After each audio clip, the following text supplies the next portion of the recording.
Bueno, primero, muchas gracias a todas y todos los profesionales que están presentes hoy acompañándonos. Esta charla, bueno, va a ser muy productiva y beneficiosa para todos, así vamos aprendiendo la nueva ley. Primero y principal, agradecemos desde el colegio de todos los colegiadas y colegiados a quienes participaron de la comisión de reforma de esta ley, que tantos años llevó. Tan antigua, y hoy gracias realmente a los colegiados nuestros podemos tener este beneficio para todas y todos los matriculados. Bueno, demos comienzo a la charla. La charla va a estar a cargo del doctor Pablo Rodríguez Salto y el doctor Maximiliano Celli, quienes disertarán hoy sobre los artículos 13 y 31 de la ley, así que para los que tengan a mano el compendio y quienes no, ya lo pueden ir solicitando también. Vamos a comenzar. No sé si pueden, perdón, silenciar los micrófonos, eso sí le vamos a pedir. Y después, finalizada la charla, vamos a dar un espacio pequeño para que puedan hacer consultas. Mientras tanto, pueden ir subiéndolas al chat y yo después las voy leyendo. El doctor Maximiliano Celli, bueno, abogado de la matrícula, le doy la palabra a él y bueno, no le robo más minutos. Hola, gracias Karina. Buenas tardes a todos y a todas. ¿Me escuchan bien? Primero hay que hacer la prueba de rigor. Voy a ver si puedo compartir pantalla, a ver si me deja, si puedo luchar con esto. Esperen un poquito. ¿Están viendo ahí? No. No. Esperen, porque acá estoy teniendo un problema. A ver.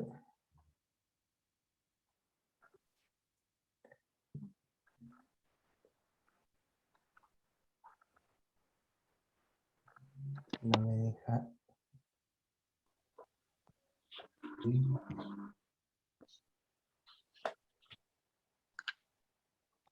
Pájaros solitarios.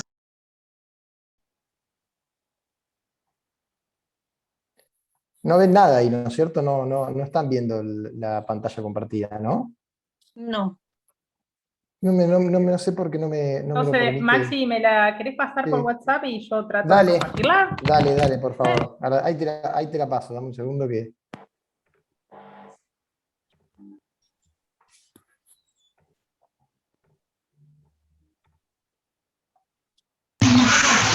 Todas las mañanas.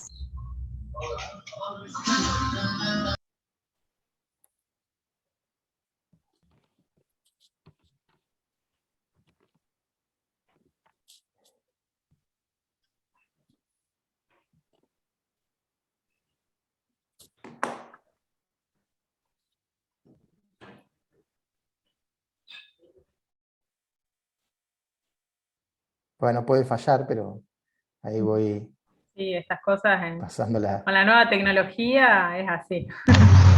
Estamos sujetos a errores. Sí, no, quizás sí, Los verdes del cuerno de por lo que yo estoy usando. No sé si se puede silenciar, Romy. Ricardo Garino. Yo los silencio, pero a veces los desactivan. Lo que les pido que antes de activar los micrófonos, yo sé que a veces quieren hacer intervenciones, pidan la palabra, hay una opción de levantar la mano para que no se superpongan los sonidos con el disertante.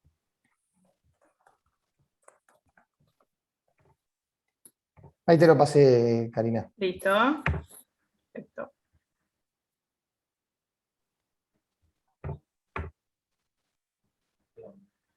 Bueno. Estoy abriendo. Sí. Bien.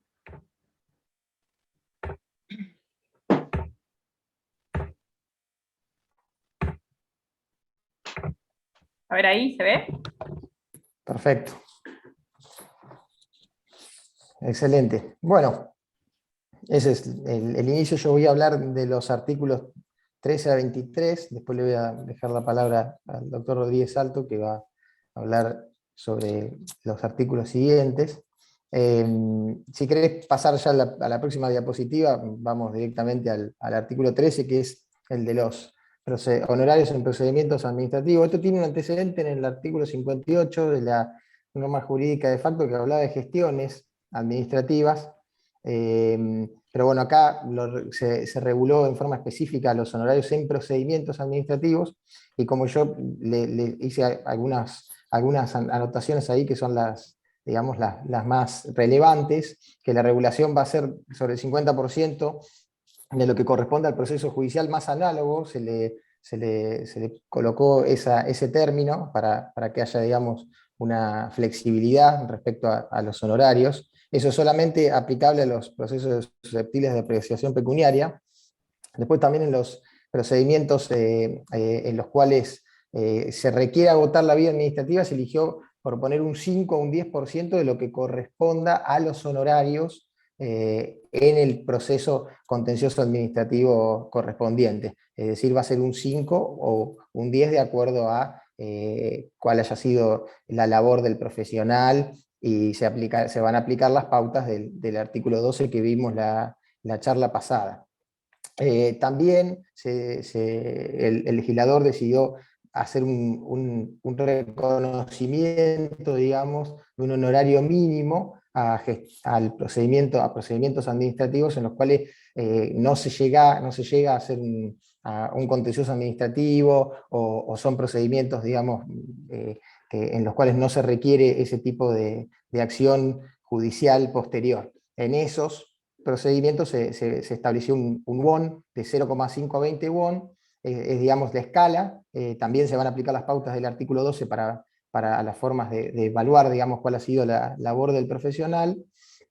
Y ahí yo les coloqué lo que es el won a la fecha, que es a partir del 1 de noviembre de ayer. El valor del won es de 8.479, ese valor puede ser consultado en la página del Poder Judicial. Ha habilitado el Poder Judicial un espacio específico para esa función, y para poder consultar el valor del won, que se va obviamente a actualizar con los salarios de los magistrados.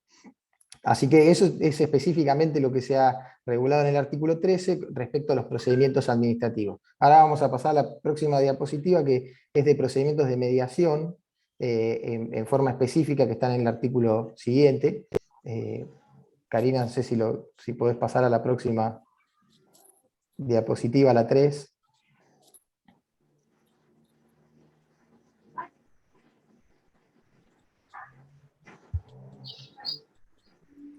No sé si la están viendo. Perdón, ya lo pasé yo, no sé si lo están viendo. No, yo no lo veo, pero no importa, no sé si... ¿Romy, se ve? No se ve, quedó en el artículo 13.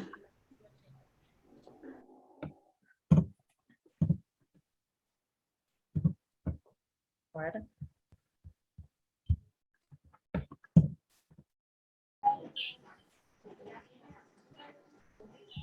¿No se ve tampoco? Ahí está, ahora sí lo veo. ¿Se ve la pantalla completa o se ve abierto? No, se ven las diapositivas, pero no importa, igual se ve bien. Yo lo veo, por lo menos se lee bien porque está en letra bastante grande.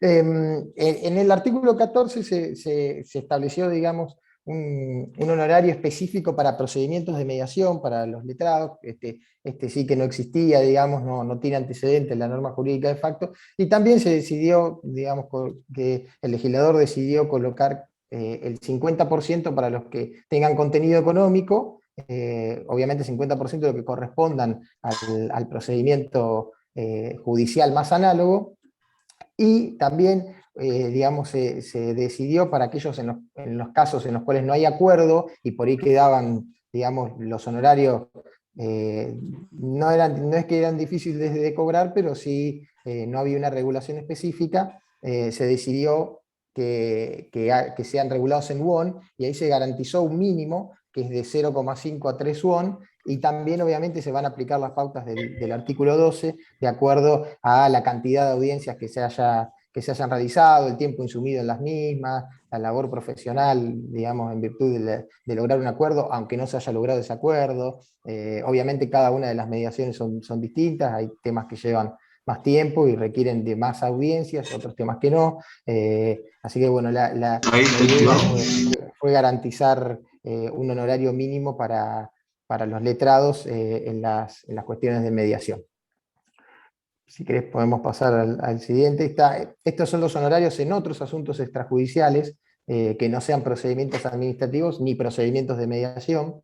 Y acá hay un listado, se estableció un listado que ahí lo pueden ver en la ley. Es un listado que al final, como yo coloqué, son en los asuntos que no están listados ahí, se aplicará el criterio más análogo, pero acá hay como 3 novedades que sí me interesaba remarcar, que son y que están incorporadas, que son los honorarios por estudio o información de actuaciones administrativas, los cuales no existían en la ley anterior. Si bien hay un antecedente en el artículo 57, no estaba esto en forma específica. Tampoco los gastos administrativos del estudio jurídico para la iniciación de un pleito, ya sea fotocopia, bueno, ahora hay que escanear las cosas, pero siempre hay gastos administrativos relacionados, digamos, con el funcionamiento específico del estudio. Y también la redacción de la denuncia penal sin firma del letrado, que tampoco estaba incluida y que también está, digamos, presente en las legislaciones provinciales relacionadas con la ley, con honorarios, y comparadas, digamos, del país, así que también fue una buena incorporación, y siempre atándolo al WON, que se va a ir actualizando, y no va a perder, digamos, valor ese trabajo. Obviamente en los asuntos no listados se va a aplicar el criterio más análogo de los que estén listados arriba. En el artículo 16 se regulan los honorarios, trata cómo va a ser la regulación de esos honorarios en esos procedimientos administrativos y en los asuntos extrajudiciales que no sean procedimientos administrativos. Digamos, como norma común, esto es para ambos procesos. Y tiene que ser, obviamente, como era en el antecedente de la norma jurídica de facto 1007, peticionada ante el juez competente. Se le ha puesto ahora. Antes decía que eso iba a ser a través de un incidente, del procedimiento de los incidentes. Ahora el legislador decidió sacar eso, y quedó, digamos, después, luego el procedimiento se verá cuál es el que va a ser, pero yo entiendo que va a ser el procedimiento más corto posible, y sí va a tener que ser presentante el juez competente. Acá hay 2 cuestiones que me interesa remarcar, que obviamente pueden sufrir modificaciones, pero que en aquellos procedimientos administrativos en los que la demanda contenciosa administrativa deba ser interpuesta, después yo creo que el juez competente para resolver los honorarios sobre el procedimiento administrativo antecedente va a ser el Superior Tribunal de Justicia. No así en los casos en los cuales no se requiera realizar, o no se inicie por cuestiones, digamos, técnicas legales, o porque se haya obtenido el resultado en el procedimiento administrativo previo, no se inicia el contencioso administrativo. Ahí sí se va a poder peticionar, entiendo yo, entre un juez de primera instancia, la regulación de los honorarios de los procedimientos administrativos. Yo creo que la primera solución de la regulación por parte del Superior Tribunal tiende a una economía procesal y no tener que iniciar 2 procesos, digamos, evitar el inicio de 2 procesos distintos a los efectos de que se pueden regular los honorarios. Si querés, podemos pasar a la próxima diapositiva. Acá hay 4 artículos que tienen que ver, digamos, acumulé todos en una sola diapositiva, que tienen que ver con los patrocinantes, los procuradores, y la actuación sucesiva de los abogados. Estos tienen antecedentes en esos artículos que yo les menciono ahí de la norma jurídica de facto. No hubo cambios relevantes, sí se mantuvo obviamente la regulación en porcentajes, los mismos porcentajes, 11 a 20 para los abogados, digamos, de la parte vencedora, y 7 a 14 de la parte vencida. Sí se agregó una aclaración, que los honorarios de los abogados y procuradores son acumulativos. ¿Por qué este agregado nos parece importante? Porque ha habido interpretaciones disidentes de ciertos jueces, sobre todo en la Cámara de Santa Rosa, en las cuales entienden que el apoderado no puede ser entendido como un procurador. Es decir, no reviste el doble carácter. Entonces no eran adeptos a dar ese 40% a los abogados que actuaban a su vez patrocinados por otro por otro abogado. Bueno, obviamente el carácter de apoderado está en el decreto ley 362, en el artículo 8, en el inciso 1. Los procuradores pueden únicamente firmar algunos escritos de mero trámite, pero básicamente su digamos, función es ser apoderados. Así que bueno, eso me parece importante remarcarlo, que se aclaró que son acumulativos, y creo que esto va a evitar que haya distintas interpretaciones. También una aclaración que aparece ahora en la ley nueva es el tema de que, si bien esto ya se podía hacer, es que los abogados puedan clasificar las tareas que realizaron cuando ellos, digamos, actuaron en forma sucesiva o en forma conjunta. Esto a los efectos de la distribución de los honorarios. Eso, digamos, si bien era una cuestión que en la jurisprudencia se daba y se puede dar en los hechos, ahora está ya en la ley. Lo mismo que el último punto, que es si los abogados fueran integrantes de estudio jurídico, puede reputarse que ha habido interrupción si es que no demuestran que eso lo llevaban en conjunto, si no, digamos, pertenecen al mismo estudio jurídico. Es digamos, una presunción que tiene la ley, y bueno, habrá que demostrar que el asunto lo llevaban en conjunto, ¿no es cierto? Pasemos a la próxima. Estos son los honorarios en segunda o ulterior instancia, ya estaban en el artículo 14 de la norma jurídica de facto. Lo que se hizo fue elevarse el porcentaje del máximo del 35 al 40%, y sí se agregó que, bueno, obviamente si la sentencia fuera revocada en todas sus partes, la regulación debe ser indefectiblemente el 40%. No puede haber, digamos, un rango en los cuales elijan los jueces, porque hoy en día pasa esto. Muchas veces, digamos, bajo el amparo de decir que si bien se revoca en todas sus partes el pronunciamiento de primera instancia, eso muchas veces los jueces ponen que es porque ellos hicieron un análisis de todo el procedimiento y de todo el proceso judicial, y generalmente a veces no es tan así. Entonces, digamos, esta inclusión nos parece relevante también remarcarla. Y obviamente se agregó algo que habíamos visto la clase pasada, lo habíamos mencionado, yo lo había mencionado al pasar, es un honorario, digamos, por el recurso extraordinario provincial declarado inadmisible, porque obviamente lleva un trabajo. Obviamente este trabajo debe ser retribuido, si es declarado inadmisible, por el propio cliente, ¿no es cierto? Pero bueno, es un reconocimiento a esa labor que no estaba reconocida en forma positiva, ¿no es cierto?, en la norma jurídica de facto actual. Si querés podemos pasar, no sé si ahí termina la diapositiva, creo que sí, porque los otros artículos que siguen, digamos, el 20 y demás, estuvimos viendo algo relacionado con eso, que son sobre la evaluación de los bienes, y bueno, el doctor Rodríguez Salto va a tratar el tema del artículo 730, el 1255 del Código Civil, y las inclusiones que hemos hecho se han realizado, digamos, en la ley de honorarios. Así que, bueno, le dejo la palabra a él para que siga con la exposición. Si tienen alguna consulta, alguna pregunta sobre este tema, bueno, la podemos ver al final cuando Pablo termine con la exposición, así ya mantenemos un orden. Sí, el doctor Pablo Rodríguez Salto tuvo un problema. Ah, ahí ya ingresó nuevamente, Romy. Ah, listo, bueno, no dije Estamos nada. justo a Entonces, tiempo, estamos justo a tiempo. sincronizados. Bueno, doctor Rodríguez Salto, lo escuchamos a usted. Muchas gracias, doctor Cheli. Muy claro en su explicación.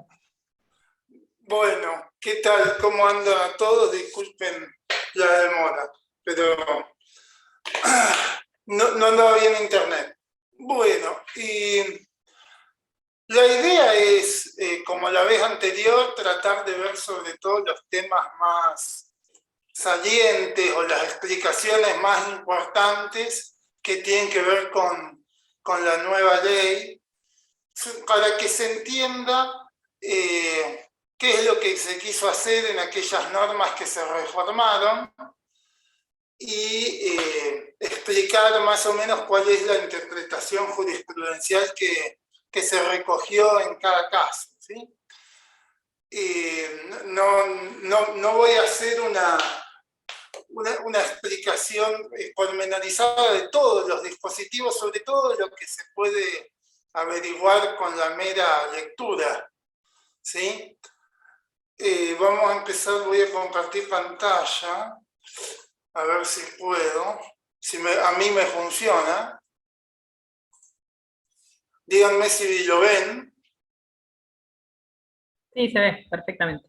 ¿Se ve? Bueno, Sí. tuve más suerte que Maxi, entonces. A ver, la idea es empezar con la ley en mano a ver los dispositivos más salientes, como decía. Este es tal vez una de las novedades más complejas de esta ley, más complejas de digerir o de entender o de interpretar. Yo veo la pantalla con una parte de lo que es el uso del Zoom. No sé si ustedes ven directamente mi diapositiva o ven una pestañita que surge de abajo. No, se ve el PowerPoint abierto y a los costados como enmarcado en negro, pero se ve, Bueno, se ve. mientras se pueda entender, entonces le metemos. Bueno, a ver, había una discusión, ahora vamos a ver, a nivel jurisprudencial local, y algo que se repitió en otras provincias, en otras jurisdicciones, que tenía que ver con la aplicación de estos dispositivos legales que hoy están en los artículos 730 del Código Civil y Comercial, 277 de la Ley de Contrato de Trabajo y 1255 del Código Civil y Comercial. Antes, lo que estaba en el 730 estaba en el 505, lo que estaba en el 277 sigue en el mismo lugar, y el 1255 estaba en el 1627 del Código de Leyes. Son modificaciones que introdujo en su momento la ley 24432, que fue una ley nacional que reformó la ley de aranceles, la 21839, y además de reformar esa ley, introdujo estas modificaciones en el Código Civil y Comercial, en la Ley de Contrato de Trabajo y también algunas otras en la Ley de Concursos y Quiebras, con la obvia intención de que la reforma fuera aplicada en todo el país. El contexto económico de la Ley 24432 era la década del 90, una ideología de reforma del Estado que llevó o que esto de la desregulación económica era uno de los pilares fundamentales. Yo no abro un juicio de valor al respecto, sino que simplemente describo que allá en el año 91 se dictó en su momento un decreto de necesidad y urgencia, después las leyes de emergencia, y en base a eso se desregularon todas las fijaciones de precios, además de prohibirse la indexación y demás, lo que todos sabemos. Entonces, cuando se dicta la reforma 24432, lo que se hace es introducir dispositivos pendientes, y el legislador lo acepta, lo reconoce, digamos, en el mensaje de elevación, tendientes a bajar el costo de los procesos judiciales, con la idea de que sean más accesibles para los justiciables. Era una lectura alternativa de esa intención, era que aquellos litigantes, grandes litigantes o institucionales, como son más que nada las compañías de seguro, pagaran menos costos por litigar los procesos judiciales. Esa es otra lectura posible. Pero bueno, lo cierto es que en todo el país se discutió primero si la reforma era constitucional o no, y también había una variante interpretativa que decía que más allá de que fuera constitucional, no era aplicable en las provincias porque se requería que las provincias adhirieran. Como estamos viendo ahí en pantalla, la ley 3371, el legislador provincial toma la decisión de decir que en la provincia de La Pampa no se aplican estos dispositivos legales que están introducidos en normas de derecho común, pero nacionales. Y voy a tratar de explicar el fundamento, sobre todo de esta decisión, el contenido de los artículos 730 y 277 no lo voy a explicar, pero básicamente implica una responsabilidad por las costas judiciales hasta el 25% por juicio de instancia única o primera instancia. Cuando se supere ese porcentaje, excluyendo los honorarios del abogado del condenado en costas, el juez deberá prorratear las regulaciones para que no supere ese porcentaje. Eso dicen las normas, ¿sí? Entonces, bueno, ahí yo transcribí los artículos por las dudas, pero básicamente esa es la idea de los dos. El 730 está como el 505 en los efectos con relación al acreedor. El 277 de la ley de contrato de trabajo es el pago en juicio. Miremos, bueno, párrafo incorporado por la 24432. Hay una curiosidad, si se quiere, en la que yo no voy a ahondar demasiado, pero hoy este 277, este texto que yo transcribí acá, sigue vigente a nivel nacional en virtud de esta ley 24432, que es la que lo introdujo. No así el 730 del Código Civil y Comercial, que reproduce el texto del anterior 505, porque obviamente el 730 es producto de la ley que sancionó el Código Civil y Comercial, y no de la 24432. Entonces, en este caso del 277, me parece que una pregunta válida es si es, que no voy a profundizar yo ahora, pero si sigue o no vigente, porque la ley 24432 se derogó. La derogó el artículo 65 de la 27423, que es la ley de aranceles de los tribunales federales y nacionales. No me voy a meter acá a ver si esto sigue o no vigente. Perdón, Doc, perdón que lo interrumpa. No se está viendo el PowerPoint. O sea, no sé si está cambiando las diapositivas, pero solo se ve la primera. Ajá, mirá vos, acá, ¿qué me ven? Ahora sí. Artículo 277. Bueno, lo vamos a dejar así, entonces, para que sea más visible para todos. Lo que yo mostré, las diapositivas que mostré, solamente,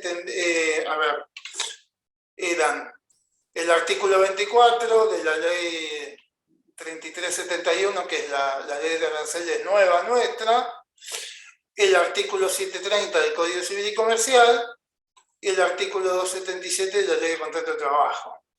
Hice una pequeña digresión en esta derogación que se hizo de la 24432, aunque no voy a ampliar demasiado al respecto. Yo supongo que los tribunales lo que van a decir es que ese parrafito quedó incorporado de manera consolidada a la ley de contrato de trabajo, y por lo tanto, aunque se haya derogado la ley que lo introdujo, continúa vigente. La verdad que no me voy a meter más que en eso. Y el 1255, como decía hoy, es el que regula dos cosas. La primera parte dice que las leyes arancelaria no pueden cercenar la facultad de las partes de determinar el precio de las obras o de los servicios. Esta norma, la intención era que no rigieran los aranceles mínimos. O sea, que los mínimos legales se pudieran perforar al momento de pactar el abogado con su cliente los honorarios, ¿sí? Y los máximos también, evidentemente. Pero bueno, la norma dice no se pueden cercenar esa facultad de las partes, hay que ver si establecer mínimos, que en el caso de la ley nuestra, según vimos en la clase anterior, en la charla anterior, era 1/3 de los mínimos legales, está ahí el límite nuestro a la facultad de pactar. Hay que ver si eso implica cercenar o no la facultad de negociación de las partes. Y esta otra partecita que empieza acá, cuando dicho precio, es lo que se conoce como la facultad morigeradora de los honorarios, en cabeza de los jueces, que básicamente implica que cuando el juez advierte que la aplicación de los aranceles da como resultado un honorario evidente e injustificadamente desproporcionado, debería poder perforar los mínimos y regular equitativamente o de acuerdo a lo que le parezca. Ese es el resultado de esa norma.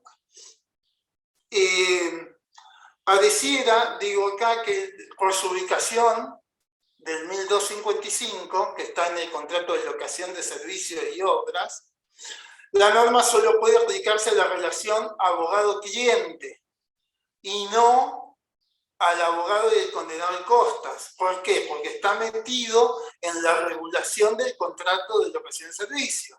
Entonces, al estar ahí, pareciera en principio que el juez solamente puede morigerar los honorarios que hubieran sido pactados entre las partes o cuya regulación en realidad resulte de normas arancelarias, pero en virtud del contrato. O sea, el cliente contrata a un abogado, contesta la demanda, no escribe cuánto le va a cobrar, o contesta la demanda o hace la demanda, lo que fuera, no escribe en un contrato de cuánto le va a cobrar, y entonces el juez después de la sentencia tiene que regular los honorarios.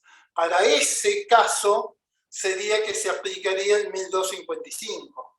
La norma no parece que se aplica al caso donde no hay un vínculo contractual, o sea, el abogado con el condenado en costas que no sea su cliente, ¿sí? Pero es un tema discutible y de hecho la facultad morigeradora como tal ha sido aplicada también en esa otra relación.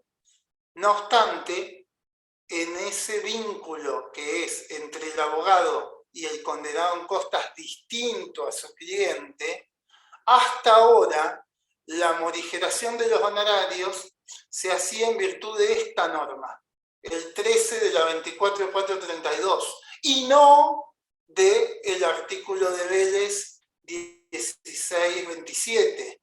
Hoy esta normita ya no está, se derogó. Eso da también una pauta, me parece, de que en el caso de el vínculo del abogado con el condenado en costas que no sea su cliente, no correría, me parece, esta facultad morigeradora. Pero así, sea como sea, el legislador pampeano dijo, por las dudas, que no se aplica nunca, ni esta facultad morigeradora ni de las otras normas que vimos antes. Y lo que hay que analizar brevemente es si el legislador provincial puede o no hacer eso. Porque si no puede, va a quedar en una mera declaración, ¿no? Y esta es una situación bastante compleja. Yo acá más o menos describo dónde pueden leer el tema con cierta profundidad. Siempre ese libro lo recomiendo como si fuera la Biblia en tema honorario, porque la verdad que es el más completo que hay, me parece. Pero bueno, tenemos como argumentos a favor de que la facultad legislante o de dictar normas sobre esto la tiene el Congreso de la Nación, se aduce que se trata de la regulación sobre la extensión de la responsabilidad del deudor. Eso ha dicho la doctrina que apoya que el Congreso Nacional tenía la facultad de introducir el entonces 505, 277 de la Ley de Contrato de Trabajo, etc. ¿Sí?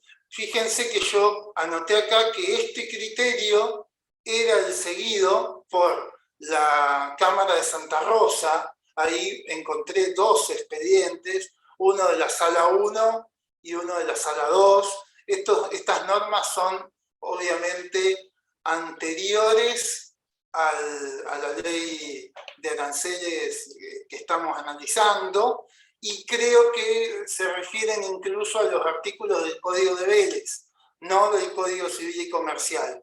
Pero decía esos tribunales que correspondía a la nación y por lo tanto había que aplicar la norma. Cuando fueron apelados fallos de la Cámara santarroceña diciendo esto, que había que aplicar el 505 y el otro, el Superior Tribunal, en un caso, que acá lo pongo, no abrió el recurso. Lo declaró inadmisible con un argumento que dice que el fallo, para criticar el fallo, para abrir en realidad el recurso extraordinario, no alcanza con mostrar una mera disidencia con lo que se resolvió. O sea, lo dejó firme, pero sin tomar postura expresa sobre el asunto. Y vean que en el caso contrario, que es los que afirman que la facultad legiferante la tiene la provincia porque constituye un instituto o algo relacionado con las costas procesales, este es el criterio que siempre tuvo la Cámara de General Pico. Hubo también apelaciones, y en este caso que está acá, el Superior Tribunal de Justicia tampoco abrió el recurso. O sea, decidió no expedirse hasta ahora expresamente sobre el asunto de quién tiene la facultad legiferante, a menos que a mí se me haya escapado algún otro expediente donde lo haya resuelto la constitucionalidad o no de manera expresa, pero francamente no los he encontrado. A ver, cuando se manda este proyecto, cuando se decide incorporar este artículo 24 de la Ley de Aranceles, se lo hizo en base a esta postura, obviamente, a que se trata de regular las costas procesales. Y si ustedes ven, sobre todo en la relación del abogado beneficiario de los honorarios con un condenado en costas que no sea su cliente, es difícil en ese caso, o más difícil, darle la razón al argumento que lo lleva hacia el Congreso Nacional, o sea, a los que dicen que se trata de la extensión de la responsabilidad del deudor, porque el origen de la deuda en estos casos no es el contrato, sino que es la imposición de costas. Entonces, al ser las costas un instituto procesal, la decisión sobre quién tiene que pagarlas, que está en todos los códigos procesales de la Argentina, es una decisión provincial o local. De ahí se entendió que si la provincia puede decidir quién tiene que pagar las costas, cosa que hace cuando le dice al juez, usted tiene que seguir esta pauta para imponer las costas, si puede lo más, puede también lo menos, que es decirle, usted las tiene que pagar hasta acá, o no, ¿sí? No sé si me siguen en el razonamiento que estoy explicando. Hay una cosa que no dije cuando empecé. Cualquier pregunta que tengan sobre el tema, esto es una mera charla, así que encantado, y sobre comentarios, preguntas, lo que se les ocurra. En el caso del artículo 1255, como dije, bueno, esta parte la voy a pasar porque ya la describí. En la primera oración se trata de la libertad de contratar. La legislación reglamentaria de esa libertad corresponde al Congreso Nacional. En el caso nuestro, se puede producir una colisión con el artículo 6.4 de la Ley de Aranceles, que es el que dice hasta dónde se pueden perforar los mínimos, ¿sí? Pero acá, sobre este tema en particular, el otro argumento es que las provincias conservan la potestad de regular la retribución razonable de las profesiones liberales, lo cual podría incluir cuáles son los mínimos inderogables. Y acá la Corte tiene este fallo voto del año 95, donde tanto la mayoría como la minoría coincidieron en que la facultad esa es provincial. Se trataba de un caso donde un médico que trabajaba en la provincia de Buenos Aires demandaba a la obra social de transporte, me parece que era, diciéndole que como él trabajaba en la provincia de Buenos Aires, le tenían que pagar el sueldo que el legislador provincial había establecido como mínimo. Entonces, bueno, se discutió quién tenía la potestad de fijar el mínimo, si era el legislador provincial o el nacional, y la Corte, reitero, todos, tanto la mayoría como la minoría, porque las diferencias que llevan a dictar un fallo dividido no tienen que ver con esto, resolvieron o entendieron que la facultad era provincial. ¿Sí? Las oraciones 3 y 4 del 1255 eran la facultad morigeradora. Un argumento que se puede dar para que lo regule la nación es que estamos hablando de la fijación de un elemento del contrato, como es el precio, ¿sí? Es análogo, por ejemplo, a la facultad que se otorga a los jueces para reducir la tasa de interés, el 771, que está en el Código Civil y Comercial también. El argumento contrario que se inmiscuye en facultades provinciales porque le dice al juez cómo tiene que regular los honorarios. En todo caso, yo vuelvo a enfatizar que la facultad morigeradora es más fácil, voy a decir, de tragar la regulación en el caso que se trata del contrato entre el profesional y su cliente. Pero cuando estamos hablando de un condenado en costas diferente, ya es más difícil de fundamentar que pueda regir el 1255, sobre todo después de que se derogó el artículo 13 de la 24432. ¿Sí? Se trata de la recepción legislativa, la facultad morigeradora, de una corriente jurisprudencial de la Corte bastante vieja, pero no en desuso, la sigue utilizando, donde dice que con la finalidad de fijar el derecho a una retribución justa en base a los artículos constitucionales de la Constitución que están ahí citados, se le permite al juez que perfore los mínimos, con la misma amplitud también podría exceder los límites máximos, cosa que todavía no se ha visto, ¿no? Pero más allá de eso, yo les anoto como punto de referencia que, por ejemplo, en este caso que se resolvió en el año 2000 y se trataba de una ejecución fiscal de 15 millones de pesos dólares, o sea que la regulación era bastante alta, la Corte declaró arbitraria una sentencia que había utilizado esa facultad morigeradora diciendo que no puede desconectarse completamente del monto del juicio. O sea, pareciera que es una facultad fijada para supuestos extremos y no para meras disidencias con respecto a los montos de los honorarios. Pero bueno, veremos qué es lo que hace la jurisprudencia con eso. Lo cierto es que la norma nuestra elige que en La Pampa no se aplica, ¿sí? El 24. Respecto de lo que tiene que ver con la base regulatoria, la regla general, como dice ahí, es el valor real de los bienes o derechos. Prevé la misma norma, o aclara en realidad, que para los casos de acumulación de acciones o reconvención, tiene que haber regulaciones separadas. O sea, cuando se acumulan acciones o pretensiones, por ejemplo, no sé, nulidades de contratos con daños y perjuicios, o cumplimientos de contratos con daños y perjuicios, cualquier otro tipo de acción, La regla general es que corresponden regulaciones por separado, por cada reclamo, ¿sí?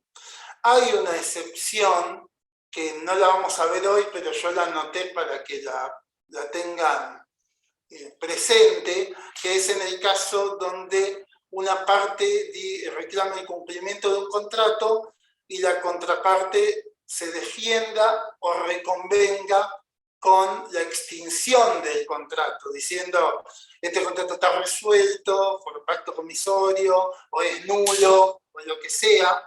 En esos casos no hay motivos para duplicar la base regulatoria porque en definitiva es el mismo monto el que está en discusión. Uno quiere que se pague y el otro quiere que no se pague, pero no son dos reclamos independientes. Otro ejemplo que se me ocurre donde sí son reclamos independientes y que también es algo bastante visto, supónganse acciones de reivindicación contestadas con prescripciones adquisitivas, ¿sí?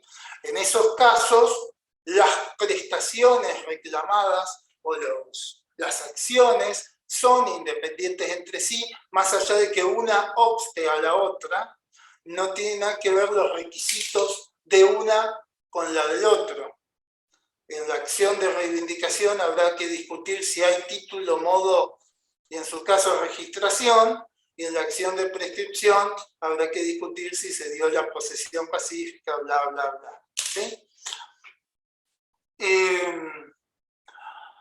Progreso o la base regulatoria, en este caso muy difícil, que es el progreso parcial de la pretensión. O sea, cuando se demanda por 10 y la demanda prospera, pero no por 10, sino por algún monto intermedio entre 0 y 10. El artículo 19 de la ley que nos rige hasta dentro de poquitos días, la 1007, dice solamente o habla de que el monto del proceso es la suma que resulte de la sentencia o transacción. Como todos sabemos, el Superior Tribunal tiene decidido, creo que desde el año 89, el primer fallo que después repite en Marco de Aguirre, creo que es Velázquez el primer fallo, donde dice esto, que cuando hay progreso parcial, la base de la cuantificación de los honorarios profesionales debe abarcar todo lo que la sentencia admite o desestima, ya sea en forma expresa o implícita. O sea, cuando se reclamaron 10 y la demanda prospera por 5, la sentencia no solamente está estimando esos 5 por lo que prospera, sino que también está desestimando los 5 por los que no. Entonces la base regulatoria dice tiene que ser el total y en cada caso se van a aplicar las calidades de vencedor y vencido que tengan las partes. Por los 5 por el que prospera y por los 5 por los que no prospera, cada uno será vencedor y vencido, ¿no? El motivo que está detrás de esta decisión es evitar el mal incentivo que se introduciría para el abogado que pierde, porque obtendría más honorarios. O sea, si la base regulatoria fuera solamente el monto por el que prospera la demanda, al abogado del demandado se lo pone en conflicto de intereses con su cliente porque a su propio patrimonio le conviene perder por el total porque va a obtener una regulación mayor. Entonces, como eso conspira contra una buena defensa, lo que dice la jurisprudencia es: acá vamos a regular sobre el total, así progrese en forma parcial. Entonces, para ese abogado es independiente del, digamos, del resultado que obtenga y va a poder hacer bien su trabajo confiando en que eso no va a repercutir negativamente en sus propios honorarios. Bueno, ahí yo creo que esto puede hacer que el abogado del demandado le convenga perder, bueno, lo que acabo de decir, ¿sí? Ante este dilema se introducen los párrafos segundo y tercero del artículo 26, que ahora vamos a ver. El párrafo primero es el que habla en general del progreso parcial de la pretensión. Cuando la demanda o reconvención progrese en forma parcial, corresponderá a regulaciones independientes sobre la parte que prosperó, así como sobre la que fue rechazada, aplicándose los porcentajes que correspondan a la calidad de vencedor y vencido. Esa es la norma o la regla de Marco de Aguirre y de toda la jurisprudencia que sigue nuestro Superior Tribunal, pero que hoy no está plasmada en la ley que nos rige. Por eso se adoptó la decisión de incorporarlo expresamente. Acá pongo que los verbos elegidos por la norma se refieren a un juicio que termina por sentencia y no a un juicio que termina por transacción. Cuando un juicio termina por transacción por un monto menor al que se demandó, no se aplica esta regla, sino otra que vamos a ver más adelante. ¿Sí? Yo puse ahí, hubo un caso donde un abogado pidió que se aplicara a un caso de conciliación, era no transacción, y el Superior Tribunal se lo rechazó en este fallo. El párrafo segundo es un caso especial de los daños y perjuicios, que dice que cuando la pretensión sea de daños y perjuicios que hayan sido estimados, o sea, la carga que tenemos todos haya sido cumplida, solamente se regularán honorarios sobre el monto desestimado al abogado de la parte demandada, cuyo pago será impuesto según las reglas sobre costas.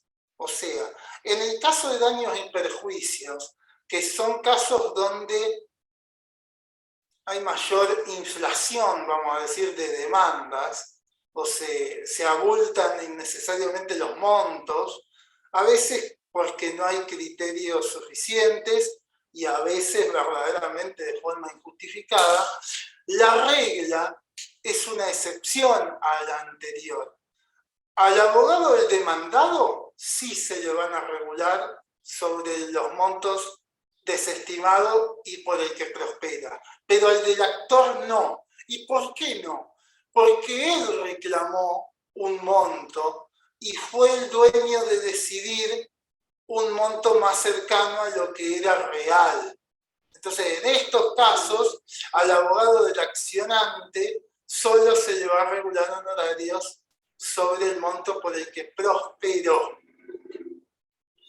El abogado del actor puede pactar con su cliente lo contrario, porque supongamos que puede haber un caso donde él le dice al cliente, mirá, no podemos reclamar 10, tenemos que reclamar 2. Y el cliente dice, yo quiero reclamar 10. Bueno, en ese caso, si toma la precaución, puede hacer un pacto y dejar previsto que también le corresponda cobrarle sobre el monto que se desestime, pero no es un supuesto contrario a la norma, sino que su derecho no van a ser de la regulación, sino del contrato o pacto que haya hecho, ¿no?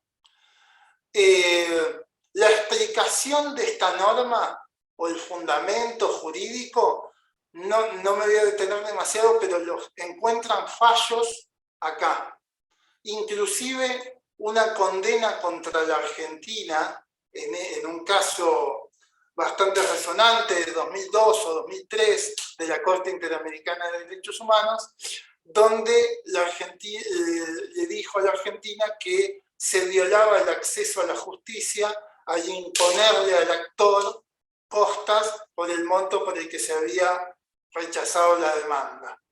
¿Sí? Ese es básicamente el fallo, pero van a ver ahí también fallos de corte y hay otros, de toda jurisprudencia de todo el país. Para que tengo que avanzar hacia abajo.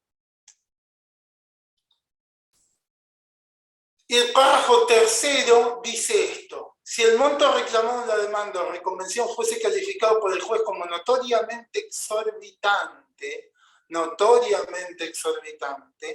podrá establecer que los honorarios que corresponda regular al abogado de la parte reclamada sobre el monto rechazado solo pueda percibir determinada proporción de su propio cliente, sin perjuicio del reclamo que corresponda contra la contraparte cuando sea condenada en costa. ¿Qué quiere decir todo este párrafo bastante largo que figura acá, que es el párrafo tercero del artículo 26? Lo que intenta es garantizar que las personas que sean demandadas por montos injustificadamente altos puedan conseguir una defensa sin temor a que la regulación de honorarios le cueste más caro que ganar el juicio. O sea, contratar su propio abogado, ganando el juicio, tendrían que pagar por la regulación de honorarios algo probablemente más caro que lo que les hubiera costado hacer una transacción más barata, suponiendo, por ejemplo. Entonces, para esos casos, y repito, el verbo o el calificativo es notoriamente exorbitante, tiene que haber algo grosero, el juez puede decir que el abogado del demandado, los honorarios que sí le van a regular, sobre todo el monto rechazado, a su cliente solamente le pueda cobrar un pedacito o un pedazo, determinado porcentaje, que el juez va a tener que fijar. Esa es la intención de la norma. Yo he visto en mi corta experiencia algunas demandas que sí no, o sea, uno con solo leerla se da cuenta de que nunca iban a prosperar por semejantes montos. Entonces, en esos casos no es justo que una persona que es demandada por montos astronómicos por una decisión ajena, que es la del actor, termine viendo comprometido tan gravemente su patrimonio por algo que no tenía ni pie ni cabeza, ¿sí? Esa es la intención de la norma. Pero vuelvo a repetir, notoriamente exorbitante. Es el pollo. Yo no sé los comentarios, no los estoy mirando. Hay unas preguntas, Pablo. ¿Querés que te las lea o querés que te las lea al final? Dale así. Bueno, el doctor Sergio Freijedo dice una pregunta. En daños y perjuicios, cuando son lesiones físicas, establecer el porcentaje correcto de incapacidad. Partiendo de esa base, como que es difícil establecer el porcentaje correcto de incapacidad. Partiendo de esa base, es normal hacer una estimación incorrecta porque depende del dictamen de un perito. Cuando depende de un perito del monto, ¿cuál sería la solución para que no se carguen costas por el monto rechazado? ¿Al demandado? Claro, exactamente. Bueno, a ver, veamos lo siguiente. Al demandado o al actor, perdón, da lo mismo. Hay que distinguir la regulación de honorarios de la imposición de costas, ¿sí? Estas normas que estamos viendo acá solo resuelven la regulación de honorarios, pero no deciden quién las paga. La imposición de costas las resuelve el Código Procesal Civil y Comercial, que tiene dispositivos aplicables en este tipo de casos. Básicamente, cuando hubo razón suficiente para demandar de determinada manera o equivocarse, como puede ser el caso de la estimación incorrecta de los porcentajes de incapacidad cuando uno no tiene conocimientos médicos suficientes. En esos casos, estamos hablando de casos plausibles, ¿no? Uno no podría suponer o pedir que se le aplique esa norma si viene una persona que sufrió un tajo en un brazo y reclama el 90% de incapacidad. En esos casos no le van a aplicar la exhibición de costas. Pero lo que quiero enfatizar es que la solución no viene de la mano de la ley de aranceles, sino de los artículos del Código Procesal Civil y Comercial que regulan la imposición de costas. Esta ley que estamos viendo acá, lo único que decide es cuáles son las bases regulatorias. No decide quién paga las costas. Bien. Y la otra pregunta es, en los honorarios que fija la ART al abogado patrocinante del trabajador, ¿se debe guiar por esta nueva ley? Esto debe ser en los procedimientos ante la Comisión Médica Central, jurisdiccional, ¿entiendo? Bueno, es una pregunta interesante. Tengo conocimiento extraoficial de que varias ARTs se niegan a pagar honorarios a los abogados que intervienen en la comisión médica porque la provincia de La Pampa no adhirió al título primero de la 27348, que es la que regula la situación y dice que los honorarios del letrado del trabajador corren a cargo del ART, ¿sí? Pero no lo he visto planteado en un juicio que tendría que ser de un pedido de regulación de honorarios. Mi respuesta es que, en base a lo que resolvió la Corte en Castillo del año 2004, sobre que no hay motivos suficientes para federalizar los conflictos entre trabajadores y ARTs, el trámite ante las comisiones médicas, más allá de que las comisiones médicas sean organismos nacionales, son propios de la provincia y por lo tanto me parece que debería aplicarse a ese procedimiento la ley de aranceles. Por lo menos eso es una respuesta tentativa.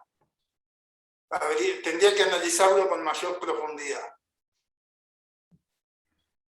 No hay más preguntas, al menos en el chat. No sé si alguien tiene alguna pregunta hasta ahora, pero si no, continuamos.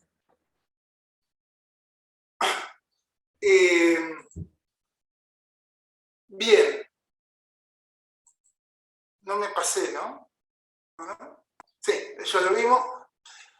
Reclamos dinerarios. El artículo 27 aclara, aunque la cuestión era pacífica en nuestro medio, que la base regulatoria cuando se reclaman sumas de dineros o cantidades de moneda extranjera va a ser el capital, la depreciación monetaria si correspondiere y también los intereses. No es, el artículo, ¿cómo es? 19 de la ley que nos rige, de la 1007, no habla de intereses. No obstante, hasta donde yo tengo conocimiento, los tribunales locales siempre incluyeron los intereses en las regulaciones, de acuerdo a una interpretación jurisprudencial que es también bastante laxa. En otros, laxa me refiero amplia, o hay muchos tribunales que han decidido eso. Me refiero a eso. Pero, como no es el criterio, entre otros, de la Corte Suprema de Justicia de la Nación, la Corte Suprema de Justicia de la Nación ha decidido esto, que está acá, que solo se aplica sobre el capital, pero no los intereses, y he encontrado este fallo, creo que es de 2018, donde lo han ratificado estos jueces, Maqueda, Rosati y Rosenkrantz. Lorenzetti dice que sí, que corresponde incluirlos. Se remite a un fallo, creo que es Serenar S.A., lo van a encontrar ahí en Pasarón Pesaresi, donde les acabo de citar, pero como entre otros tribunales la Corte tiene ese criterio, se decidió aclararlo expresamente para que a nadie se le ocurra dar vuelta a una jurisprudencia que tan pacíficamente tenemos. La base regulatoria en el caso de los bienes. Yo sobre esto voy a pasar bastante rapidito para no hacer la charla más tediosa de lo que normalmente estoy hablando. Pero básicamente esto es, la concordancia es con el artículo 23 actualmente de la ley actual, de la 1007, con algunas reformas o, si se quiere o se me permite, mejoras. Dice que si hubo tasación en el proceso a valores constantes, se toma esa. La tasación puede ser tanto la que surge de peritos, de un perito oficial, como aquella que resulte, y esto último viene en el artículo 29, en el inciso B, como aquella que resulte de tasaciones privadas que hayan sido aceptadas. O sea, no cualquier tasación privada que se meta en un expediente vale como tasación a los fines arancelarios. Tiene que haber sido aceptada. Pero si las partes lo aceptaron, no tiene sentido designar un perito, gastar, se toma eso y ya está. Y si durante el juicio se hizo tasación, donde las partes tuvieron tiempo de discutir el tema, a valores constantes y reales, en ese caso tampoco se va a designar un perito o se va a seguir otro procedimiento. Acá apunto esto. El artículo 28 hay que leerlo en tándem con los artículos 78 y 79 de la misma ley, que prevén el procedimiento regulatorio. El artículo 78 habla o regula la notificación y le obliga al juez a disponer que el traslado al cliente del abogado que pide la regulación tiene que ser en el domicilio real, cosa que es muy normal porque hay conflicto de intereses entre el abogado y su cliente, y le tiene que transcribir en la cédula el texto del artículo 79. El artículo 79 prevé esto, que si guarda silencio o no responde con una estimación diferente, se va a presumir que la que hizo la otra parte es correcta. ¿Sí? Si una parte guarda silencio, se toma la tasación del otro, salvo que se advierta, aquí hay una válvula de escape, que excede los valores reales. Esa apreciación tendrá que ser o desprenderse de forma notoria, porque el juez está viendo solamente lo que tiene en el expediente, ¿sí? Pero en ese caso podría ordenar que se haga una pericia. Si hay disconformidad expresa y el juez entiende que la que se hizo es exagerada, se nombra un tasador. En esto es igual que antes. El tasador hace una pericia, la parte o abogado que haya estado más lejos del número que fija el juez en base a la pericia, paga las costas del perito. ¿Sí? Se prevé que la tasación que se haya hecho, aunque sea a valores reales, no es oponible a quien no participó. Un abogado que salió del juicio y cuando se hizo el procedimiento de regulación no estaba, no le es oponible. Pero, para simplificarle a él las cosas, sí lo puede invocar contra las partes que sí participaron. Porque ellos se pudieron defender. ¿Sí? Cuando la tasación no se hace a valor constante, puede pedirse una nueva si transcurre un año desde la tasación hasta que se pague, o sea, sin que se pague, ¿no? Se hizo la tasación violando la regla que impone el artículo 28 para que se haga valores constantes, pero se la hizo en pesos, por X motivo.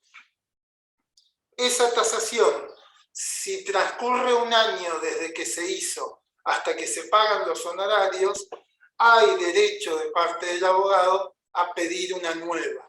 Se buscó esto como forma de proteger a los profesionales para que no queden colgados, sobre todo por el tiempo que insumen ciertas apelaciones.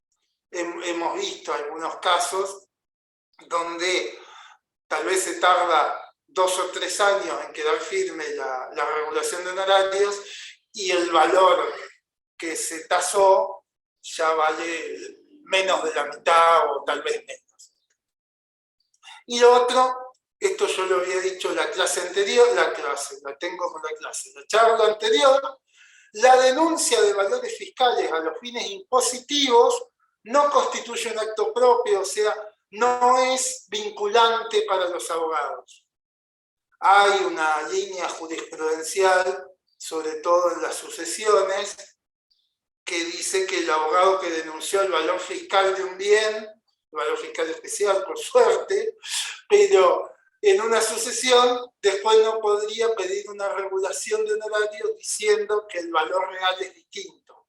Entonces, ante esa situación, que también genera un conflicto de intereses entre el abogado y su cliente, porque todos sabemos que al momento de denunciar la existencia de bienes a valor fiscal especial, se hace con la intención de que el cliente pague lo menos posible, como todo el mundo quiere. Entonces, obligar en ese caso al abogado a ponerse en contradicción con los intereses económicos de su propio cliente es una práctica que no debe fomentarse, no es linda para nadie, resiente el vínculo profesional-cliente, y por lo tanto se tomó como norma expresa que no va a ser vinculante. El artículo 29 prevé casos específicos. No los voy a... Acá están solamente referenciados. Con la mera lectura les aseguro que alcanza para entenderlos. No tienen complejidad, me parece. Solo apunto esto. En el inciso H del artículo 29, otra vez una cláusula de escape a favor de los abogados, diciendo que cuando la regulación la base regulatoria, perdón, se haya hecho en moneda nacional, ahí me faltó, a ver, ahí está, por ejemplo, el inciso primero, que se toma el valor del mercado de Liniers, ahí la base regulatoria va a estar hecha en monto en moneda nacional. Por lo tanto, en ese caso, se regula el honorario y automáticamente se lo tiene que convertir en cantidades equivalentes de WOM, para que el WOM mantenga el valor del honorario hasta el efectivo pago. ¿Sí? Tema transacciones, artículo 30. A ver, esto es un tema muy discutido. Yo primero planteé cuál es el problema para tratar de describirlo, pero lo puedo resumir así. Cuando el abogado interviene en la transacción que se hace en un juicio, que termina un juicio, no hay demasiado problema porque el abogado se puede proteger a sí mismo diciendo, a mí me van a pagar tanto. El problema radica en aquellos profesionales, y acá la norma no solamente dice que se aplica a abogados, sino también a auxiliares de la justicia, aquellas partes que no participaron en la transacción. Se discute si es o no oponible en esos casos la transacción que fija el valor o la base regulatoria de los honorarios. Lo que dicen las teorías o las tesis que sostienen la inoponibilidad es que si uno lo hace oponible, se presta para el fraude, en el sentido de que sin la participación de ese abogado se puede escribir que se pagan 10 pesos cuando en realidad se pagan 50 y el monto reclamado eran 100, y el abogado se le van a regular sobre 10 pesos en vez de sobre 50, que fue lo real. O sea, se presta para que se escondan dentro de transacciones simuladas, fraudulentas o espurias, un perjuicio para otros profesionales que intervinieron en el juicio. Los argumentos de uno y otro lado son básicamente los que sostienen la inoponibilidad, dicen que la transacción es un contrato. Bueno, lo vamos a ver en la próxima diapositiva, mejor. Pero ese es el problema, digamos, que hay que resolver de una u otra manera. El tema de los fallos, o sea, ¿qué decidió la jurisprudencia ante ese problema? En la Cámara Nacional Civil existe ese plenario que está ahí, del año 2000 o 2001, Murguía, contra Green, no me acuerdo cuánto, donde se resolvió esta doctrina legal que está transcripta textual acá, que básicamente es que la transacción es oponible a todos los profesionales, incluso a los que no hayan participado. Dicen en los considerandos, pero no está incluido en la doctrina legal, que si no hay indicios de simulación, hay que en principio entender que la transacción es verdadera. El juicio es una unidad jurídica y por lo tanto tiene un solo monto, el de la transacción, y la transacción, del mismo modo que la sentencia, dice, finaliza con el proceso y delimita los valores pecuniarios comprometidos.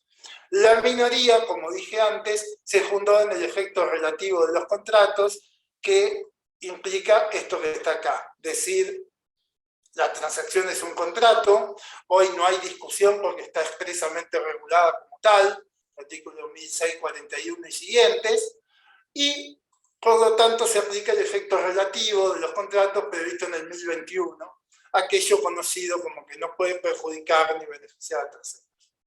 Esos son los criterios del fallo Murguía o plenario Murguía. ¿Qué dijo o qué entendió la Corte? Todo esto, ¿por qué lo digo? Para entender cuál es la solución que se adoptó a nivel legislativo. La Corte tenía si se quiere, una corriente jurisprudencial tradicional que resolvía la inoponibilidad. Hasta el año 92 era bastante pacífica esa doctrina. En el año 92 dicta este fallito que está acá, que se llama De Sousa, donde cambia el criterio por 5 contra 4. Una mayoría ajustadita, ¿no? Yo lo transcribí, ¿por qué? Porque dice, cuando en el proceso hay un acuerdo entre las partes, su efecto sobre los honorarios no es un problema de los que se gobiernan por la legislación civil sobre contratos, sino que deben acatarse las leyes que específicamente regulan la materia, o sea, las leyes arancelarias. Careciendo de sentido como regla señalar que los profesionales sean terceros a los que el acuerdo no es oponible. Esta partecita que yo acá acabo de enfatizar en negrita es lo que da pie también a que las legislaturas provinciales metan mano en este tema, porque dice que es una cuestión procesal, si se quiere, ¿sí? Entonces, si no está atado el legislador por lo que dice el Código Civil y Comercial, las legislaturas provinciales pueden echar mano sobre esto. Después, más tarde, la Corte, cuando el plenario Murguía tuvo 74 idas y vueltas. Creo que la regulación de honorarios primera es del año 93 y el fallo de la Corte del año 2006. Pero bueno, después del plenario se interpuso un recurso extraordinario federal y la Corte decidió confirmar el plenario con argumentos similares a los de la mayoría, los que acabamos de ver. Está acá, en este fallo del año 2006, esa es la mayoría, fíjense, Petraki, Argibay, Maqueda y Zaffaroni. Hoy solo queda Maqueda, pero se ratificó poquito después acá, fallos 330, 49, 70, ya interviniendo Lorenzetti también, y después de esto no hay una jurisprudencia que haya vuelto a declarar la inoponibilidad. Se ha mantenido acá. O sea, fallos posteriores a esto, lo que van a encontrar son la Corte rechazando recursos extraordinarios por el artículo 280 y alguna minoría, como la doctora Hayton, que ya no está tampoco, diciendo que era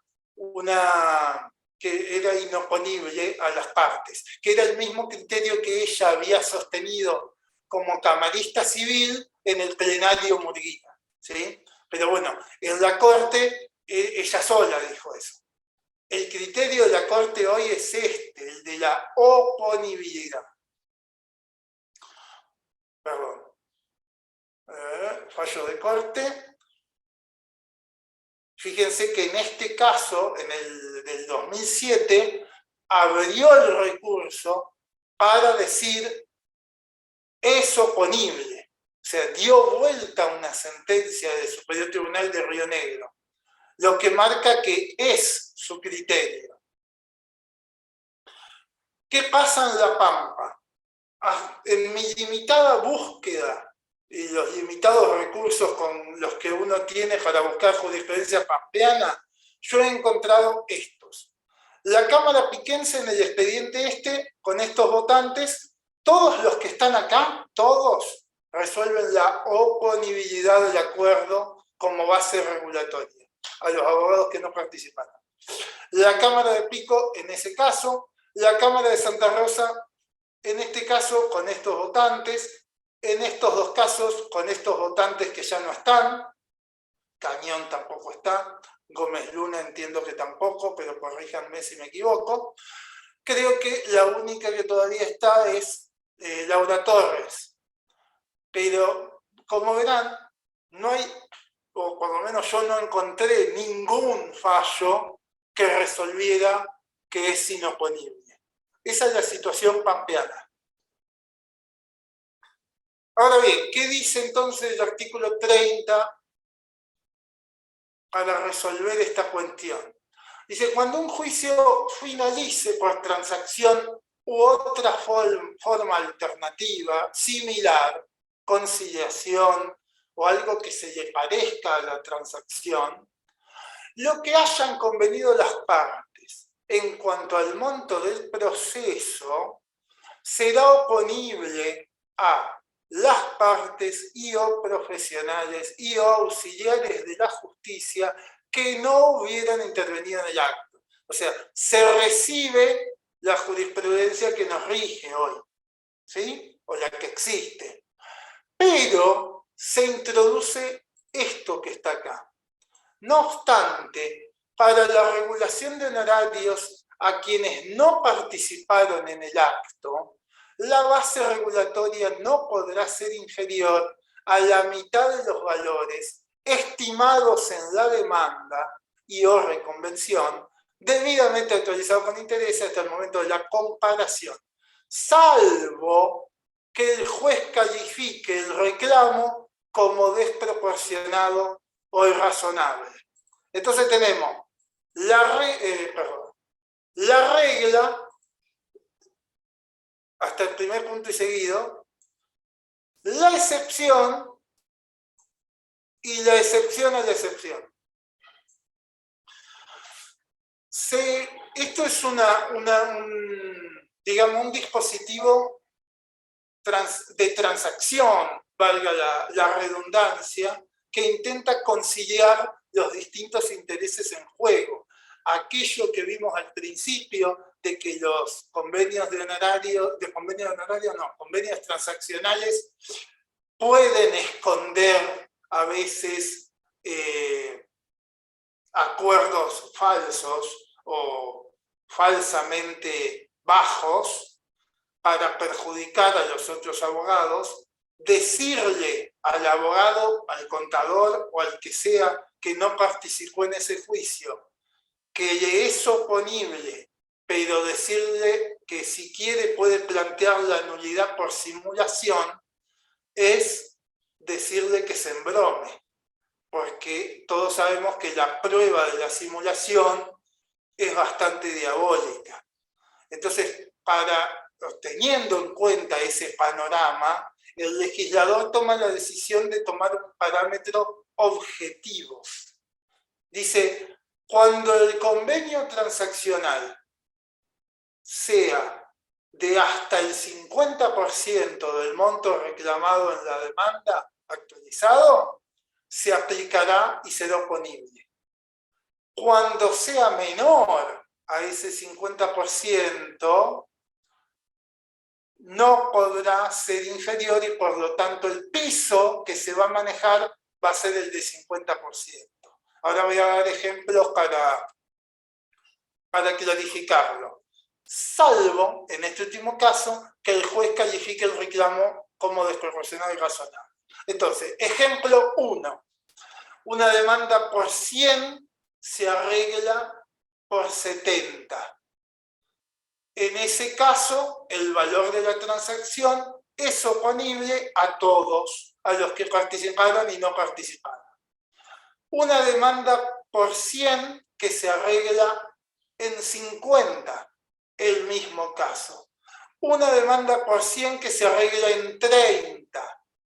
En ese caso, que perjuró la mitad, o es de la mitad, a los abogados que intervinieron en la transacción, la base regulatoria es 30. Pero a los que no intervinieron, es 50. Hay un piso mínimo ahí. Los que intervinieron, vuelvo a decir, se pueden cuidar solos el propio bolsillo. No necesita que el legislador lo haga por él. Entonces, a ellos se les aplica 30 y a los que no participaron, 50. Salvo que el juez diga que la demanda era desproporcionada o irrazonable. O sea, este ejemplo. Se reclamaron 100, se arregló por 10. Y el juez entiende que a lo sumo había cabida para 20. En ese caso, puede decirle, no te voy a aplicar este piso de 50 y te voy a hacer oponible la misma base que les apliqué a los demás. Porque en este caso, el monto de la demanda no tenía ni pie ni cabeza. ¿Se entiende cómo funciona el dispositivo? ¿En qué está fundado y por qué se puede regular así? Bueno, acá voy a contestar otra pregunta. A ver, Abel Argüello. ¿Me querés leer la voz, Cari? Sí. Así descanso. A ver, el doctor Abel Argüello dice, debería haberse incluido transacción o conciliación. Nos tocó intervenir en un planteo que llegó al Superior Tribunal de Justicia por la diferencia técnica entre ambas. Si bien quedó firme que se aplican las mismas reglas a los fines arancelarios, hubiera estado bueno dejarlo expresado en la norma positiva. Bueno, a ver, tal como dije antes, el fallo que vos mencionás entiendo que es el que yo digo, Coronel con Valdesana, algo así. El Superior Tribunal resolvió eso y acá la norma dice claramente otra forma alternativa similar. O sea, transacción y conciliación son, tal como lo dice ese fallo, y lo entiende el 150% de la doctrina, modos alternativos de solución de conflictos casi idénticos a los fines arancelarios por lo menos. Hay diferencias técnicas minúsculas, pero entiendo que el caso está perfectamente incorporado por la norma. Y en esto el legislador fue cuidadoso. No sé si hay alguna pregunta más. Por ahora en el chat no. No sé si alguno Bueno. tiene alguna pregunta para hacer, pero bueno, lo vamos leyendo. En todo caso. Paso al último punto, prometo ser breve. Bueno, acá lo que dice es lo que acabo de mencionar, la explicación que acabo de dar. Hay soluciones parecidas en las leyes de Mendoza y Santa Fe, donde toman una base regulatoria mínima del 50%, o sea, no es una legislación en el aire, para que la base sea menos que la mitad. Bueno, lo que acabo de explicar, ¿eh? No tiene sentido que lo vuelva a repetir. Otras vicisitudes que nuestra ley actual no trata. Y ha tenido que pronunciarse la jurisprudencia haciendo los malabares interpretativos propios de este tipo de soluciones. El tema de demanda totalmente rechazada. Acá el problema más grande, es decir, la base regulatoria, ¿cuál es? El artículo 19 solo habla de la suma contenida en la sentencia. Entonces, algún intérprete dijo en algún momento, si la demanda se rechazó, la sentencia no contiene monto alguno. Hay que regular con el tuntunómetro. ¿Sí? Eso se dijo en algún momento. Pero el criterio que prevaleció fue que en el caso de demanda rechazada, el monto del juicio es el de la demanda rechazada, porque es lo obvio y natural. ¿Qué es lo que se rechazó? Todo lo que el actor pidió. Ese es el monto. Era la interpretación mayoritaria, pongo acá, con el artículo 19 que acabo de explicar, que no preveía expresamente el caso, pero era la interpretación jurisprudencial. La Corte lo dijo, este fallo es del año 75, Agencia Marítima Dodero, al regularse sobre el total, el abogado del actor le conviene perder antes que ganar por la mitad. Pero es peor, dijo la Corte, la consecuencia contraria de que al letrado del demandado le convenga perder por el total antes que intentar ganar por el total. O sea, siempre estamos hablando de cuestiones de incentivo. El abogado tiene que estar económicamente también, además de éticamente, incentivado para hacer bien su trabajo, que es defender los intereses de su cliente. El fallo fue ratificado en Luján Gómez, esto es año con el número 85, 1985, 1986, y también hay fallos posteriores. Ahora bien, ¿qué pasa con este problema? Cuando el monto de la demanda es descabellado y la demanda se rechaza total. Cuando la demanda se rechaza parcial, ya sabemos, hay una norma expresa que prevé la ley de aranceles nueva, que ya la vimos hace un ratito, el artículo 26, último párrafo.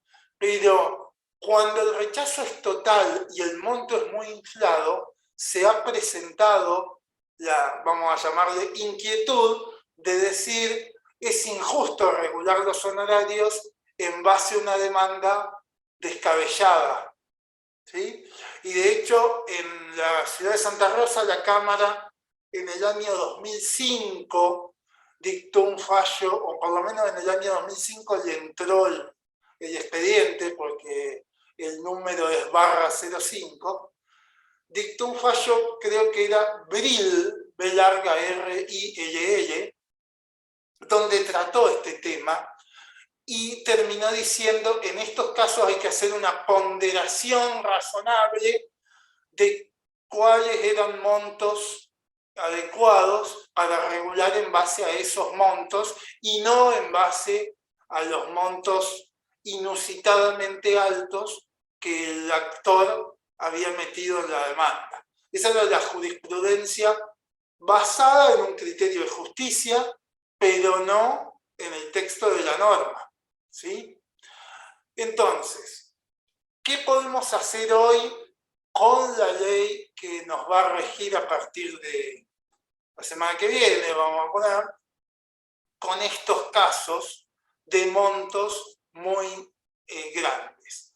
Bueno, al letrado del demandado, si el monto es notoriamente exorbitante, entiendo yo que se le aplica el mismo último párrafo del artículo 26 que vimos antes, que ¿qué implica? Que ese abogado solo le va a poder cobrar a su cliente una parte de honorarios que va a tener que decir el juez qué proporción es, pero no el total. Aunque sí se la puede cobrar al actor, al que le impusieron las costas. ¿Y esto es justo? Sí, porque el actor es el que hizo la demanda. Entonces, no puede patalear por haber reclamado montos exuberantes. Si fuese el caso que él no manejó los montos, sino que los montos fueron, vamos a llamar, inventados por un abogado que no tenía los pies sobre la tierra, podrá echar mano, en su caso, a las acciones de responsabilidad civil que correspondan.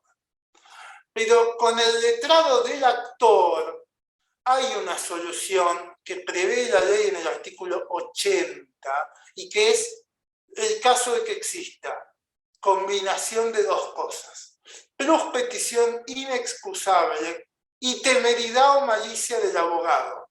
Temeridad o malicia, esto se ha descrito como la conciencia de la propia sinrazón, o en otros términos, lo que cualquier persona razonable entiende que no tenía gollete, para decirlo en criollo. Entonces, en ese caso, lo que sucede es que este artículo 80 le dice: momentito, si usted reclamó cosas que no tienen gollete, no le corresponde regulación de honorarios. Eso dice el artículo 80. Lo sanciona al abogado. Tiene que existir temeridad o malicia, ¿eh? Sabemos que en esto se aplica un criterio restrictivo, pero si se da, no le corresponde regulación de honorarios. O sea que el actor queda por lo menos ante su abogado protegido al haber reclamado cosas sin pie ni cabeza. Y habrá que ver, pongo acá, si la jurisprudencia hace lo mismo que venía haciendo hasta ahora, cuando no exista temeridad o malicia, que era estimar prudencialmente el monto. Lo cierto es que la ley que nos va a regir tampoco lo prevé, ¿sí? Finalmente, y esto muy rápidamente, esto tampoco está en la ley actual, sí se metió acá porque hacía falta, otras formas de terminar el proceso, distintas a la sentencia, la transacción o la conciliación y todas las cosas que se le parezcan. Caducidad de instancia, desistimiento del derecho del proceso, allanamiento.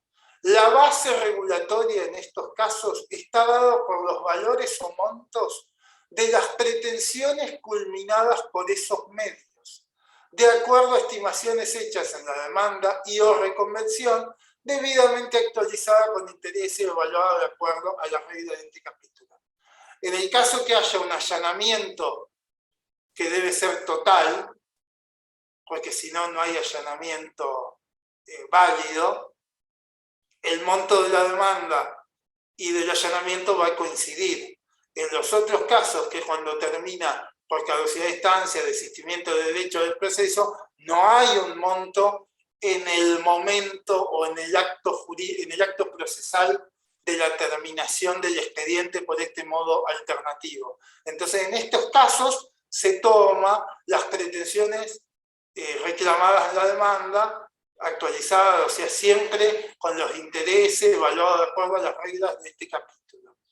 La misma regla esto también es novedoso, pero se basa en la doctrina, se aplicará para regular los honorarios por las tareas en el proceso principal cuando el juicio termine por la admisión de una excepción perentoria.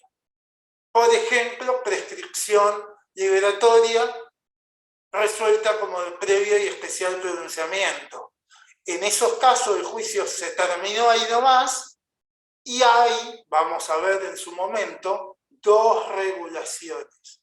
Una por la excepción y otra por lo que se hizo en el juicio. Si se contestó la demanda, esa actuación procesal no está incluida en la regulación de la excepción y merece una regulación independiente. Lo mismo sucede con la caducidad de instancia, algo que se discutió mucho, pero que nuestro código procesal resuelve, no la ley de aranceles, diciendo que son dos regulaciones independientes. No me acuerdo exactamente la norma, pero creo que es el 280 y pico del Código Procesal. Entonces, lo que dice esta norma acá es aclara que no se toma el 50% del valor del juicio, como alguna jurisprudencia resolvió según el artículo 20 de la ley 1007. No hay que tomar la mitad, hay que tomar el valor completo. Obviamente, con esto que está acá, que es que la regulación hay que tener en cuenta la etapa del proceso en la que se haya privado. Si se declaró la caducidad de instancia después de contestarse la demanda, en el proceso ordinario vas a tener una sola etapa cumplida, y entonces los montos de honorarios, o los porcentajes en realidad, lo vas a dividir por 3. Pero no porque tomes la mitad de la base regulatoria, sino por la etapa en la que estás. Que esto está bien que así sea, porque no hiciste la prueba, no hiciste el alegato, etc. ¿Sí? Pero se aclaró que no se toma esa mitad. El monto de la mitad, yo no lo puse acá, pero el párrafo segundo del artículo 31 regula la situación que es las regulaciones de honorarios previas a la terminación del juicio.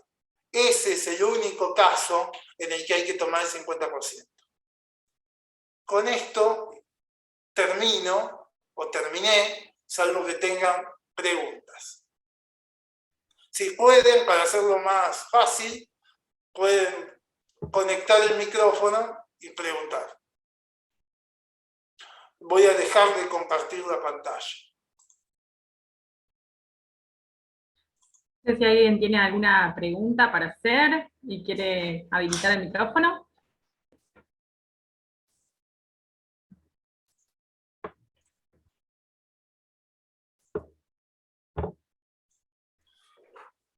O por chat también. Bueno, fuiste muy claro, doctor Rodríguez Salto, la verdad que excelente la exposición. Tiendo a pensar lo contrario. Cuando no hay preguntas, puede haber pasado que fue muy aburrido y que nadie entendió nada.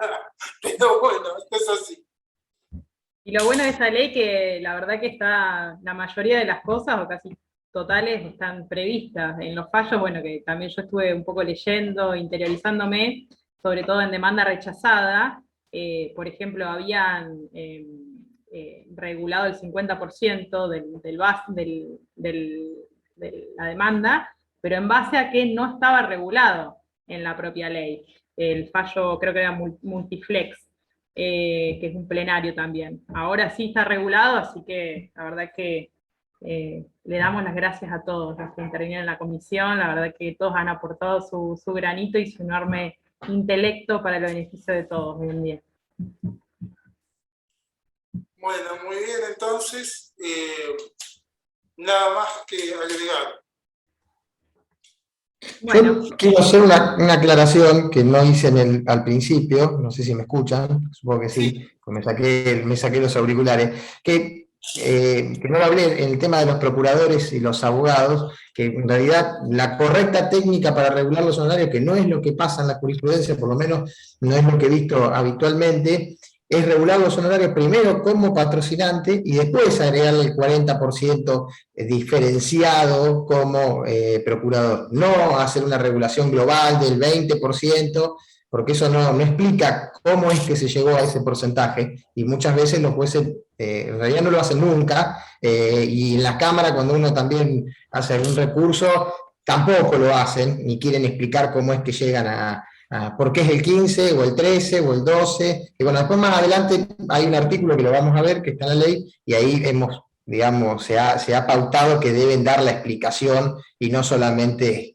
numerar el artículo o mencionarlo, porque eso no es fundamento suficiente, más allá que hay alguna doctrina minoritaria que todavía sigue entendiendo que eso es así. Bueno, quería dejarlo aclarado porque no lo había pasado por alto en la primera parte. Gracias. Bueno, Bien, ahí, muchas gracias, me figura como estudio Cosarín, me dice que no le anda el micrófono, y pregunta si los pactos de cuotalitis hay que incorporarlos al proceso para hacerlos valer. A ver, es un tema que tratamos la charla anterior, pero puedo decir brevemente que no es un requisito la incorporación, salvo en los casos donde requiere homologación, ¿verdad? O sea, el caso de laborales y el caso de menores o incapaces. Pero no es un requisito la incorporación al expediente.